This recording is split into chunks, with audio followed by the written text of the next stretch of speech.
Baik, sebelum nonton mungkin bisa tepuk tangan dulu buat menyemangati semangat kita semua. Itu adalah harapan kami pada saat itu hanya untuk makan aja. Sehari-hari kita buat makan. Terus sayur itu sebenarnya adalah harapan saya dan istri untuk stokkan listrik aja. Karena pada saat itu yang menjadi kekhawatiran kami adalah setiap pakai listrik bunyi, wah itu udah kebutuhan dulu listrik mati.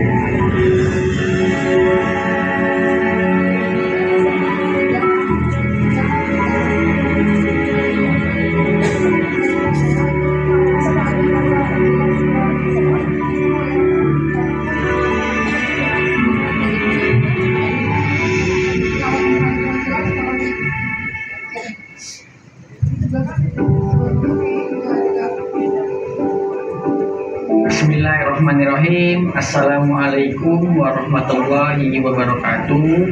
Perkenalkan, nama saya Muhammad Satmi Al-Koyum, biasa disapa dengan sebutan Koyum. Nah, saya adalah asli putra daerah Tanjung Pinang, lahir 33 tahun yang lalu, 1991, 27 Februari. Perkenalkan juga, ini istri saya. Nama saya Deriska Brenda Feriana, biasa dipanggil Deriska. Kebetulan dulunya kita sama-sama kuliah di Kota Pekanbaru.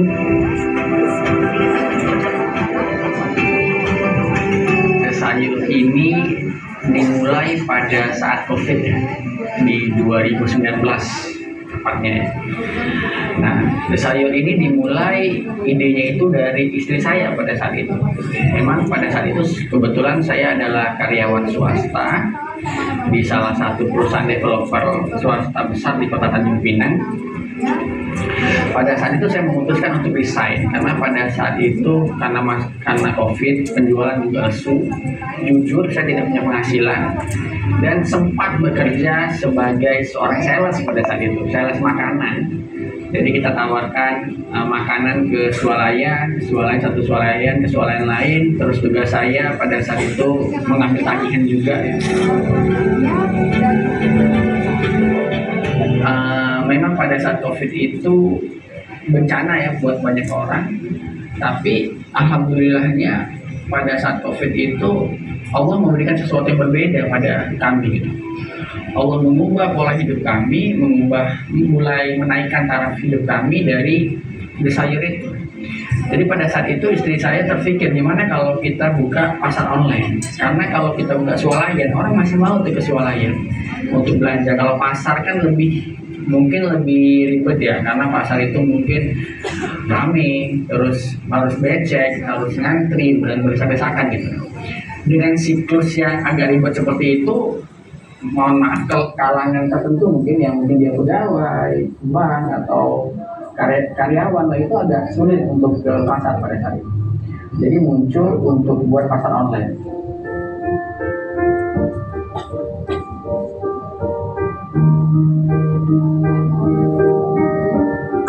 Saya ngobrol-ngobrol kan sebelum tidur, apa ya kira-kira nama toko online kita gitu kan. Tidak tahu kenapa, karena pasar itu dengan sayur gitu ya. Jadi saya pikir gimana kalau ada sayur, tapi jangan pakai ejaan Inggris, saya bilang pakai D aja, saya bilang gitu kan. Ya udah aja gitu aja kan. Ya udah saya bikin akun Facebook itu dulu. Saya di PJB ya, open just barang-barang pasar apa aja bisa dipesan gitu. Setiap hari itu kita posting lah, di sini tuh kami jelasin kalau di TP itu apa sih gitu, jasa yang ditawarkan apa, layanan yang ditawarkan apa gitu kan. Lama-kelamaan ya ibu-ibu udah tuh mulai berdatangan gitu.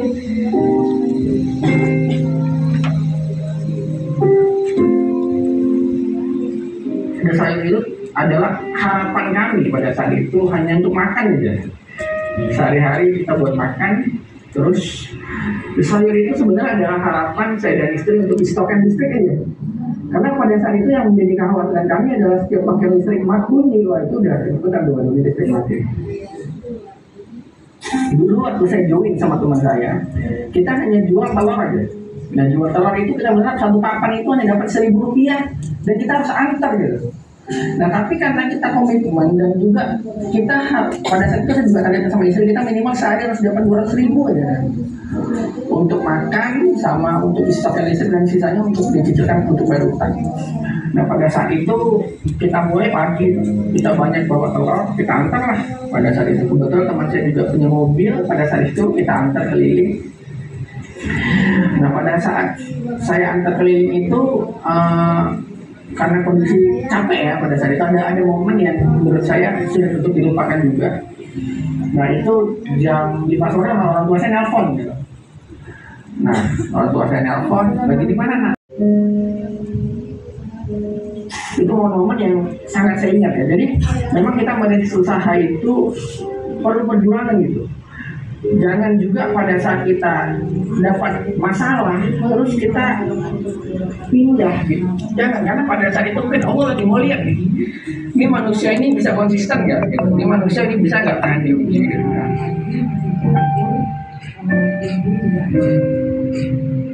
Terus juga momen yang sangat sedih gitu, pada saat saya antar itu pesanan banyak. Jadi saya antar satu motor itu ada 20 konsumen. Nah itu saya bawa 20 pesanan. Di belakang sayur banyak pakai keranjang, terus di depannya itu ikan. Itu kalau kita ambil ikan, karena ikan itu kan ada esnya. Jadi kalau kita ambil itu pasti ketusuk durinya gitu. Kalau ambil, karena kita cari barang misalnya pesanan nomor 1 gitu, barangnya juga nomor 1. Jadi di sayur itu buat rekapan itu berdasarkan nomor itulah sesuai juga di atas pertama gitu. Nah, terus pada saat kita antar, saya parkir motor itu di depan rumah konsumen. Kebetulan rumah konsumen itu ada paret. Motornya jatuh gitu. Jatuh, semua keranjang jatuh gitu, barang-barang jatuh, ikannya juga jatuh tuh. Di situ juga udah saya sedih gitu, gila kan kayak seperti ini kali gitu untuk mencari sesuatu nasi. Gitu. Jadi pada saat momen itu saya selesaikan, saya ambil satu persatu pekerjaan, saya sabar, bismillah, saya bilang Allah Akbar, saya ambil, selesaikan, dan satu persatu saya antar pesanan itu dan alhamdulillah hari itu selesai.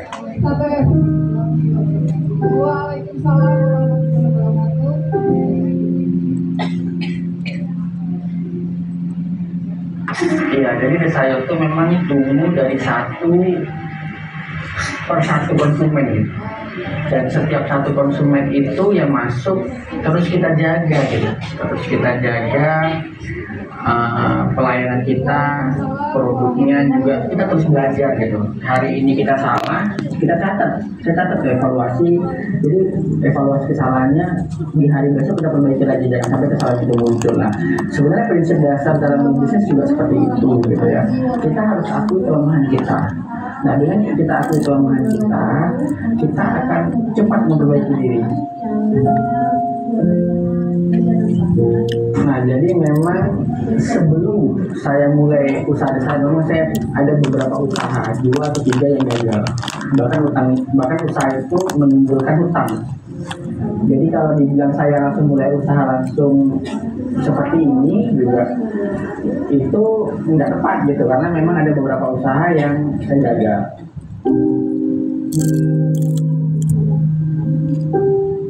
Kenapa pada saat suami saya bisnisnya jatuh dan ekonomi kami jatuh, bahkan di titik terendah, bukan 0 tapi minus, tapi saya memilih untuk tetap bertahan dan tetap mendampingi beliau, karena saya pikir beliau adalah seseorang yang pejuang, pekerja keras, bertanggung jawab, terus seorang laki-laki yang tidak neko-neko ya gitu.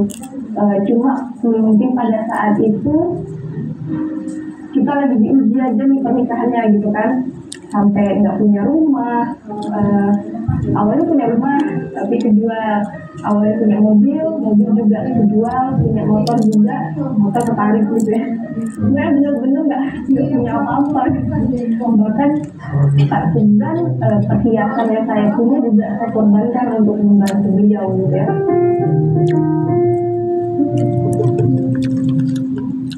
Karena saya rasa apa yang saya rasa itu tidak sebanding apa yang sedang dia perjuangkan gitu. Di luar panas-panasan, hujan-hujanan gitu ya, nggak pernah nyerah gitu, usaha terus. Walaupun saya tahu itu tidak mudah ya, pada alasan jangan, karena kan dia sebenarnya itu seorang laki-laki yang sangat menjaga penampilan gitu. Oh, potong rambut aja udah, rambutnya udah panjang sedikit, udah ke barbershop gitu. Terus parfumnya gitu harus selalu harum gitu ya. Cuma ketika dalam ujian itu untuk potong rambut aja kita nggak punya keuangan ya, apalagi untuk beli parfum branded yang biasanya dulu dia pakai gitu. Jadi saya pikir suami saya sudah berjuang sedemikian rupa, kenapa saya harus ninggalin dia gitu kan? Siapa lagi dia bukan laki-laki pemabuk, bukan merokok aja enggak gitu kan? Jadi saya pikir juga saya punya mertua yang selalu support, saya punya orang tua juga yang selalu support gitu, nggak pernah yang orang tua saya juga nggak pernah tuh bisa aja lah punya suami gini enggak, suami saya orang tua tuh selalu support kita gitu, baik orang tua saya baik orang tua dia tuh selalu ada dalam keadaan seperti itu. Jadi ya kalau ditanya kenapa saya bertahan ya itu di samping saya memang cinta juga, dia juga memang seorang yang patut saya temani, patut saya dukung dalam keadaan apapun. Terima kasih atas partisipasinya. Saya mau tanya dulu, siapa yang sudah punya badan hukum? Menjadi pengusaha itu adalah second choice dalam hidup saya. Nah, jadi ketika teman-teman sudah menentukan second choice dalam hidup teman-teman menjadi entrepreneur, jadilah entrepreneur yang benar-benar totalitas, gitu. Jatuh, bangkit lagi, jatuh lagi, sampai berapa kali jatuhnya juga nggak bisa dihitung, tapi harus terus bangkit sampai kita dapat selamanya. Alhamdulillah pada saat ini The Sayur itu tumbuh. Pada saat ini kita sudah memiliki 2 cabang dan kurang lebih sekitar 40 karyawan dan hampir 130 UMKM dan 450 produk UMKM.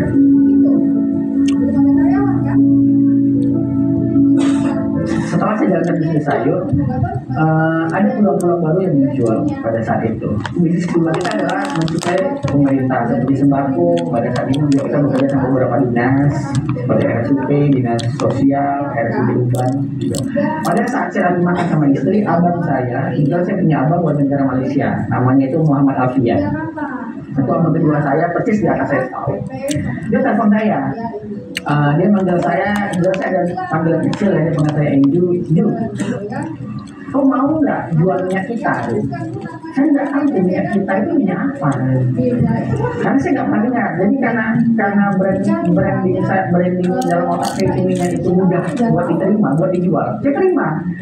Udah bisa saya bilang, saya nggak bisa aja pada saat itu. Berapa harganya sekian. Nah disinilah mulai jadi balik sebenarnya.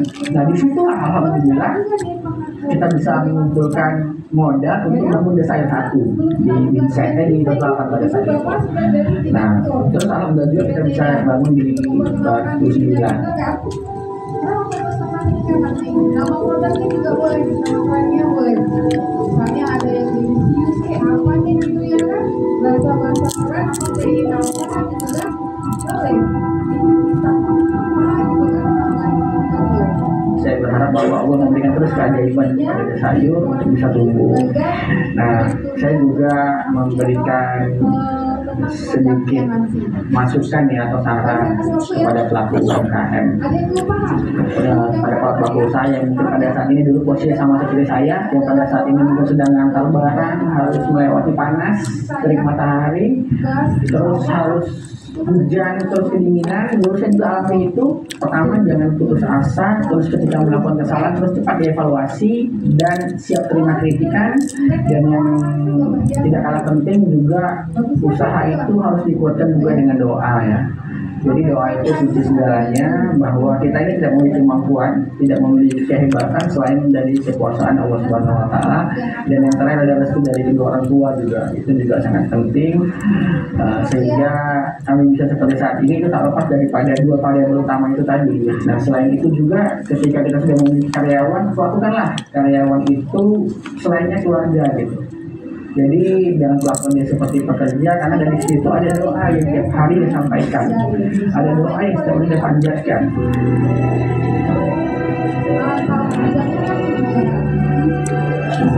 Seperti itu saja yang ingin saya sampaikan. Terima kasih atas kesempatan yang telah diberikan, sehingga pada saat ini Desa Sayur bisa dikenal oleh masyarakat luas di Kota Tanjung Pinang. Bangkit terus UMKM Kota Tanjung Pinang, bangkit terus para pengusaha, terus usaha Tanjung Pinang terus bisa tumbuh dan bisa mengurangi angka pengangguran di Kota Tanjung Pinang. Terima kasih. Jadi produknya NOPP itu bahasanya bahasa Indonesia yang bagus gitu ya. Kalau nanti bahasa kerennya Baik, terima kasih. Mungkin bisa tepuk tangan sekali lagi. Nah, gimana tuh pandangan Bapak Ibu setelah melihat video tadi? Alhamdulillah. Terima kasih. Jadi hari ini, nah saya berdiri di sini itu melalui fase kehidupan yang sangat sulit, Bapak Ibu. Jadi ya gitulah, proses kehidupan saya itu pada masa COVID-19 itu memang mengalami perubahan juga. Pada saat itu memang bisnis kita itu mulai